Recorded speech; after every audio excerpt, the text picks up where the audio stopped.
কথায় আছে বগুড়ার মরিচের ঝাঁজ বেশি। এই জমিতে প্রথম মরিচ লাগানো হয়েছে, তবু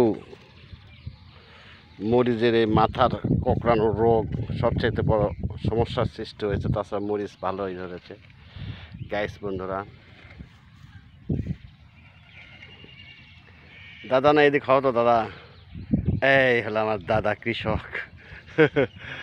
কৃষক দাদা কৃষিকাজ নেই, ব্যস্ত, রোদ তাপ খুব ধাপা, এরই মাঝেও কাজ করতেছে।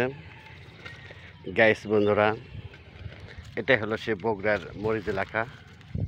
এটা হলো আমার চাচাতো ভাই এই মরিচ চাষ করেছে অনেকখানি জায়গা নিয়ে। এবার মরিচের খুব দাম, যদি হয় তো ভালো, কিন্তু এই রোগটাই হলো বড় রোগ, আর তা হলো পাতা কোঁকড়ানো।